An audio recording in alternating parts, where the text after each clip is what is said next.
In the name of Allah, our Creator, the Creator of the universe and of everything that's in it, I greet you all, dear viewers, in our Islamic way.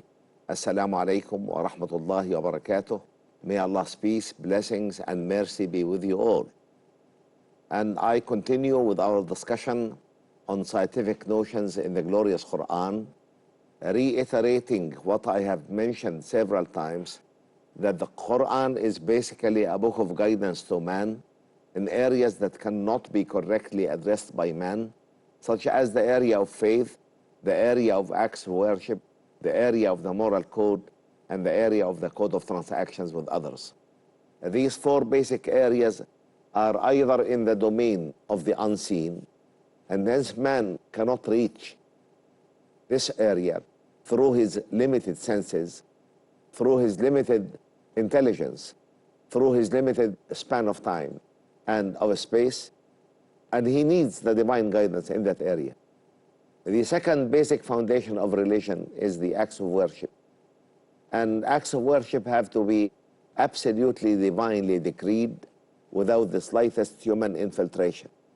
I cannot tailor for myself a set of acts of worship and assume that these will be accepted by my Creator. This will be too much of an arrogance, actually. Acts of worship have to be absolutely divinely decreed to be accepted by the Creator. The two other basic foundations of religion, the moral code and the code of transactions with others, are actually controls over human behavior, and history tells us that man can never ever establish a code for his morality or a code of his or her transactions with others that is fair and just, because man is selfish and self-centered. Man is always afraid of the future. He tries to gain everything for himself and deprive others from their due rights, unless he knows his message on earth properly and unless he is watching his Creator's instructions fully. So these four basic areas are essentially needed for a balanced life on the surface of our planet. Besides this, man needs to acquire knowledge through observation, through experimentation, through conclusion, through imitating other creations around himself. And because of this, man has got two sources of knowledge.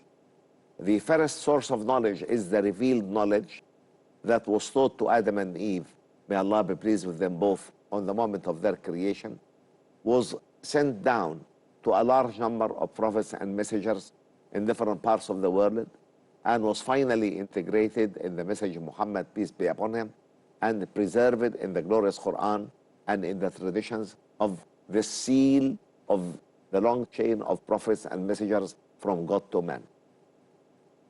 The acquired knowledge is very badly needed to make man understand his or her role on the surface of that planet and make him or her play that role successfully. At the same time, man is entrusted to this earth. Man is a vicegerent on earth, and he is asked by his Creator, or if a female, asked by her Creator, to play their role on the surface of that planet as good vicegerents on earth. And this role cannot be played successfully without knowledge. And that's what we call the acquired knowledge. So there are two streams for the human knowledge: the revealed knowledge in areas that cannot be correctly addressed by man, and the acquired knowledge in areas that are badly needed for helping man to play his or her role as good vicegerent on earth successfully. No one can live successfully on the surface of that planet with one stream of knowledge negating and neglecting the other. I cannot live on the surface of that planet successfully if I restrict myself to worship and do not do my job as a vicegerent on earth. And at the same time, I cannot play my role successfully if I indulge in scientific discoveries and technological advances and forget about worshiping my Creator in the way He has prescribed. Both extremes are completely wrong and can never do good to any human being. So man has to have a balanced vision between the revealed knowledge and the acquired knowledge. I have to inherit my faith from the teachings of my parents, the teachings of my teachers, the teachings of my surroundings and my media. But once I reach the age of reason, I am asked by my Creator to look critically in my belief. Am I on the right path or on the wrong path? Because it will not be enough excuse on the day of judgment to tell your Creator that, oh Lord, I was created in a Christian family or a Jewish family or a Buddhist family or a Hindu family, and I had to follow suit. Because the greatest gift Allah has given man his or her intelligence. And in a way of acknowledging that gift from Allah, you have to use it to the best of its abilities. You have to use it to the highest of its capacities.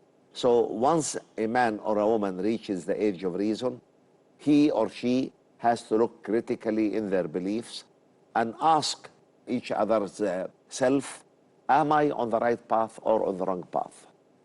And once you establish that you are on the right path, you have to adhere strictly to the teachings and the guidance you have received. On the other hand, every one of us must have a profession. And you cannot have a profession without being trained in that profession. You have to be educated along these lines. You have to be trained along these lines. And the two sources of the human knowledge, the acquired and the revealed, integrate without the slightest contradiction. If there is contradiction, there must be something wrong somewhere. So, no man can live peacefully, successfully on the surface of that planet without divine guidance. And at the same time, the divine guidance has to be absolutely divine, without the slightest human infiltration. And if you believe in it, you have to judge for yourself, critically, that you are on the right belief, on the right path, on the right channel. At the same time, one has to work hard to be a constructive vicegerent on earth, to have a profession, to have a way by which you can earn your own living, and do service to the community you are living within. Sadly enough, we know that people have drifted away from the divine path since the days of the Renaissance, or even probably before that. Prophet Muhammad, peace be upon him, is quoted to have said that between Adam and Noah, may Allah be pleased with them both, there were 10 generations of humanity that lived on the true belief in the Creator, in the oneness of the Supreme Being, in the supremacy of the Creator who created us and created everything around us. Then the devil came and deviated people from that path in a very tricky way. He said, many pious people amidst you, he was addressing the people of Noah, have passed away, and to remember them, if you can bring their clothes and put it on pieces of stick and let them sit down on chairs in front of their houses, people will remember them and react accordingly. And from this, idol worshipping came into being. And since that time, Allah has sent a long chain of prophets and messengers to bring people back to the right path, to worship the Creator of this universe without parallels, partners, or similars, and to be entrusted with that earth as good vicegerents on earth, working hard to make life on its surface as fruitful as possible, as peaceful as possible, as enjoyable as possible, as happy as possible. And the net result of this will be the reward or punishment on the day of judgment. So the history of humanity have went along these lines, alternating between worshipping the Creator alone or associating others with him, living according to the divine guidance or deviating away from it, living morally and sensibly and alleviating oneself to the status of honor Allah has given the human race, or lowering oneself far below the level of animals and eating and sleeping and waking up and just involved in the material aspects of this world. So this is the story of man on earth. During the Renaissance period in Europe, a bitter struggle started between the church and the scientists. The church was trying to impose very primitive ideas about the process of creation with its three dimensions: the creation of the universe, the creation of life, and the creation of man. There is a very primitive idea in the Old Testament, in the very first chapter of the Old Testament, that speaks about creation of the universe in a very primitive language, creation of life in a very primitive language, creation of man in a very primitive language. And when Western scientists learned the experimental procedure from the Islamic civilization through their interaction with Muslims in Spain, in Palermo, in southern Italy, in Arabian countries, particularly during the Crusade War, they started to apply the methodology of the scientific procedure. And they suddenly reached different conclusions from what the church has been trying to impose. And hence the struggle started between the clergy and scientists. We will have a break here, short break, and we'll come back to you to continue with this discussion. So please wait for us.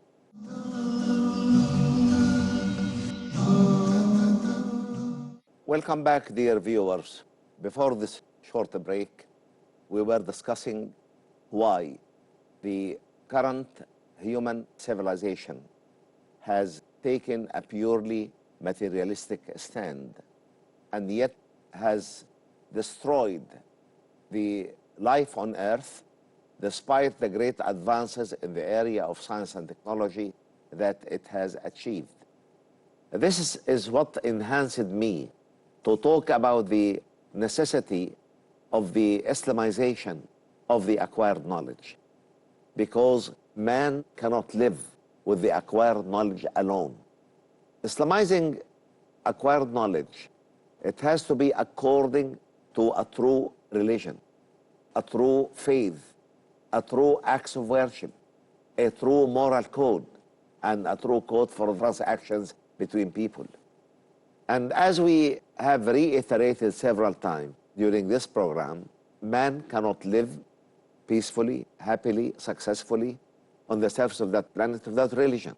And at the same time, religion cannot be tailored by man, because religion is established on the basis of principles that cannot be addressed by the human intellect. The four basic foundations of religion are faith, acts of worship, the moral code, and the code of transactions with others. The area of faith is completely 100% in the domain of the unseen. In the area of faith, we are asked to believe in our Creator, and we cannot see Him. We are asked to believe in His angels, and we cannot really have any physical means by which we can prove or disprove the existence of angels. We are asked to believe in the spirit blown in every human individual, and we cannot prove it or disprove it. We are asked to believe in a presence in the grave, either in paradise or in hell, and no dead man can come back to tell us his experience. We are asked to believe in the necessity of resurrection after death, in accountability, in judgment, in eternity, in life to come, either in paradise forever or in hell forever. All this information is 100% in the domain of the unseen. It has to be revealed by the Creator to His creation through His prophets and messengers. And this process was taught to Adam and Eve on the moment of their creation, was revealed to a large number of prophets and messengers from Allah, and was finally integrated in the glorious Quran and in the traditions of Muhammad, peace be upon him, being the seal of that long chain of prophets and messengers for the guidance of humanity towards the path of the Creator. So we have to really Islamize knowledge according to this last form of divine guidance to man. The Quran reads, فَعْلَمْ أَنَّهُ لَا إِلَهَ إِلَّا اللَّهِ. The instructions given to Prophet Muhammad, peace be upon him, is that the peak of human knowledge that any man can ever gain is believing in a single sole creator of that universe. فَعْلَمْ أَنَّهُ لَا إِلَهَ إِلَّا اللَّهِ. You have to realize clearly and firmly that there is no deity other than Allah, the sole creator of this universe, without parallels, partners, or similars. This is the peak of the human knowledge. And if man lacks that knowledge, his role on the surface of that planet can never be correct. And the fact that the Quran is the last form of divine guidance to man that has been kept intact in exactly the same language of revelation, the Arabic language, preserved by the will of Allah, word to word and letter to letter, it is the assessment of the Quran to any acquired knowledge that can put that knowledge in the right dimensions. So, if any acquired knowledge denies a creation, it cannot be correct. If any acquired knowledge denies resurrection after death and accountability and judgment and eternity in life to come, it can never be correct. If any acquired knowledge claims the steady state condition of the universe with no end, it can never be correct. And that's why I dare say that one of the main reasons of the decadence of our time is that this pure materialization of the acquired knowledge, the complete migration away from the divine guidance. So with the Islamization of knowledge, we would like to assess every piece of acquired knowledge according to the Quranic guidance, according to the guidance of Muhammad, peace be upon him. And if there is conformity, then the acquired knowledge is correct. If there is disconformity, the acquired knowledge cannot be correct. This is the procedure which Muslims have taken in the early days of the Islamic Renaissance, of the Islamic civilization. They believed in the unity of the human knowledge, in the nobility of the human wealth of knowledge. So they took that knowledge from all the previous and contemporary civilizations, from the Indian civilization, the Chinese civilization, the Persian civilization, the Greek civilization, the Roman civilization, the Egyptian civilization, but they assessed it according to the Islamic principles. Whatever agreed with the basic Islamic teachings, they took it and preserved it and cherished it. Whatever disagreed with the basic Islamic teachings, they rejected it. And that's why they could establish the only civilization in the history of humanity that was integral, that was complete, that was humane, that took this world and the world to come in one equation. The present civilization is purely materialistic, has imprisoned itself and its individuals within the framework of matter and energy, space and time, and have neglected completely anything beyond the things that can be sensed, that can be felt, that can be experimented with. And this is one of the main calamities of our time. We have to reassess all the acquired knowledge, from the theory of organic evolution, to the law of preservation of matter and energy, to the origin of man, to the steady state theory about the universe. We have to really assess all this wrong information according to the divine guidance in the glorious Quran and in the traditions of Prophet Muhammad, peace be upon him. And whatever agrees with the divine guidance, we will accept it, we will cherish it, we will preserve it, we will enhance it. And whatever disagrees, we have to prove to others why we disagree with it. Take, for example, the theory of organic evolution that tried to negate creation and to say that organic evolution is a spontaneous process, sun rays reacted with the mud of the earth and created the first protein molecule, which started to divide to produce the first living cell, which started to divide to give this millions of species of plant, animal, and human. And of course, this was culminated by the creation of man by this spontaneous process of organic evolution. Only very recently it was disproved. This organic evolution theory has been completely disproved, and people had to come back to accept creation. The law of conservation of matter and energy, although it's a correct law, but the phrasing of the law is absolutely wrong and very misleading.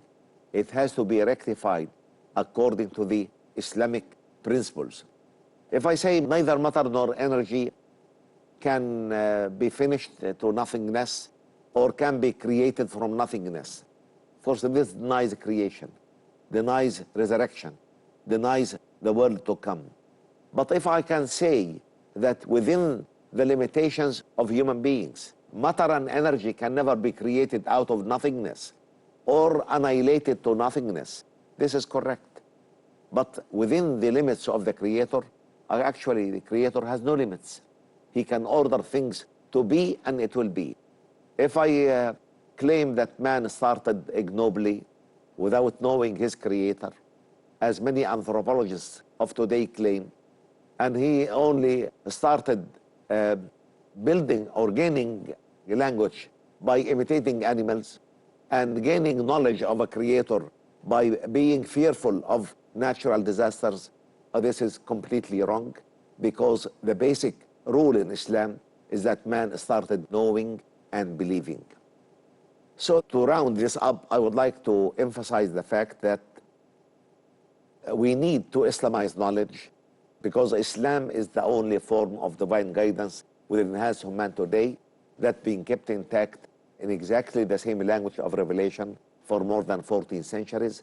It is the only religion acceptable by Allah, all glory be to Him. And of course, we cherish scientific endeavor and technological advances, but we would like to put all these scientific notions and technological advances in their proper framework, in the framework of Islam, and hence we call for the necessity of Islamizing knowledge. I'll stop here, thanking you and greeting you in our Islamic way. Assalamu alaikum wa rahmatullahi wa barakatuh. May Allah's peace, blessings, and mercy be with you all.